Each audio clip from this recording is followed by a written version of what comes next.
Welcome to this explainer.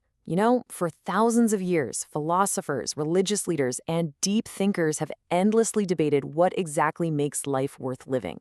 Is it wealth? Is it our relationships? Maybe spirituality?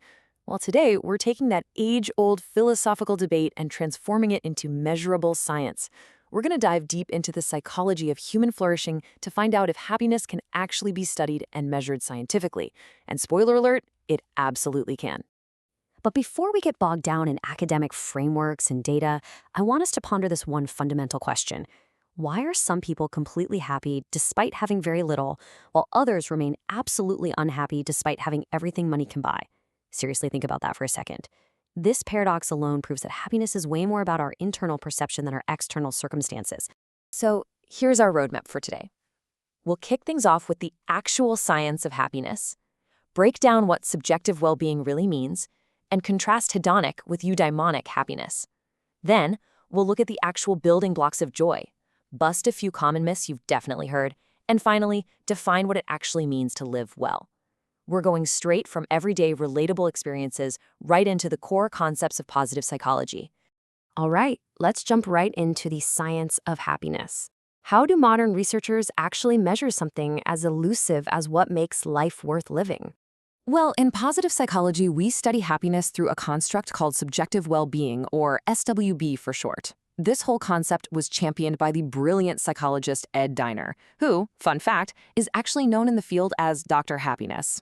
His groundbreaking work took happiness from being this vague, fleeting feeling and turned it into a legitimate, measurable psychological construct. And I want you to pay attention to the word subjective here. It's called that because your happiness doesn't just depend on what happens to you externally. It relies heavily on how you personally perceive and interpret those circumstances. Let's unpack subjective well-being a bit more. To really measure this broad concept, researchers actually break it down into three very specific, measurable pieces.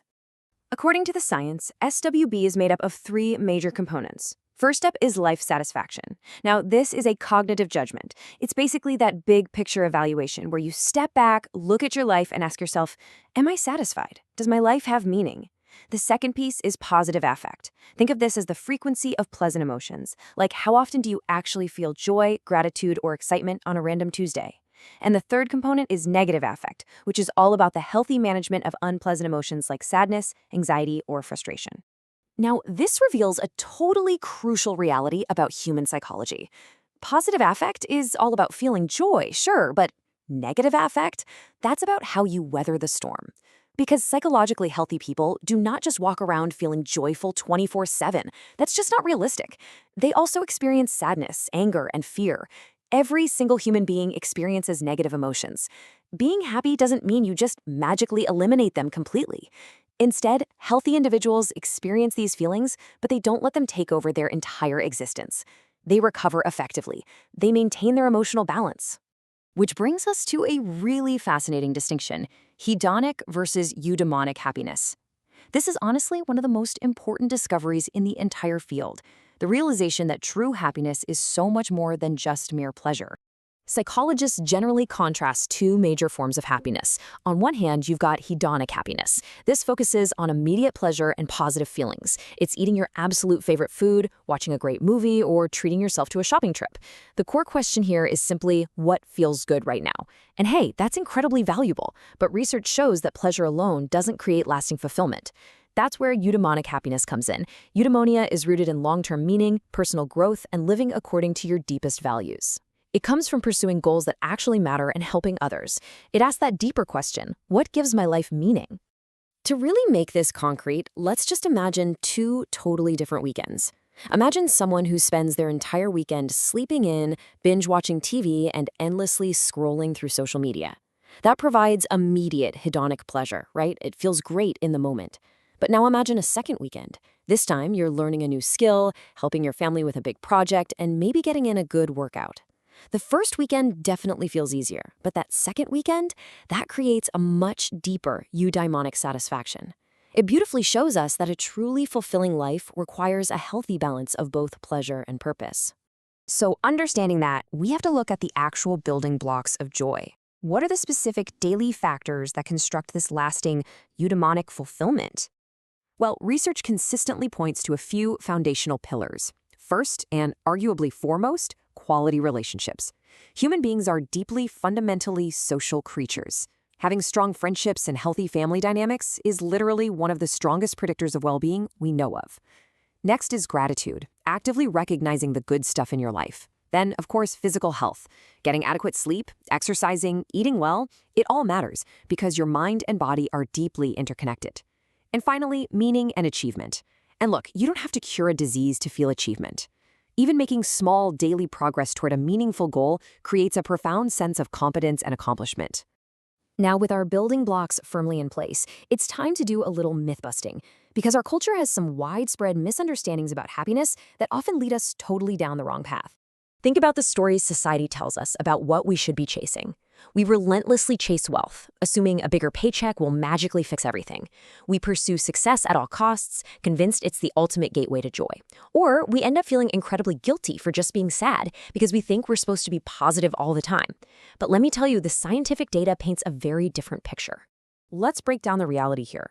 Myth number 1, money guarantees happiness. The reality? Money absolutely improves happiness when it's covering your basic unmet needs, like food, shelter, and security. But beyond a certain income threshold, additional wealth produces only very, very modest increases in happiness. Myth 2, success creates happiness. The data actually suggests the exact opposite. Happier individuals frequently become more successful because their positive emotions naturally boost their motivation, creativity, and work performance. And myth 3, you must always be positive. As we learned just a moment ago, sadness, anger, and disappointment are perfectly normal human emotions. Managing them is psychological well-being, suppressing them is a recipe for disaster. Which brings us to our final point, the true meaning of living well. Let's tie all this data together and see why measuring happiness has such profound implications for our everyday lives. By utilizing life satisfaction scales and rigorous questionnaires, researchers can now accurately compare well-being across individuals and even entire countries. And what they've proven is staggering. Higher subjective well-being literally changes our lives. Being happy isn't just some nice, fluffy feeling. It actually grants us greater resilience during hard times.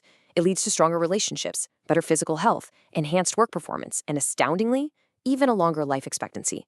It is a fundamental component of human survival and flourishing.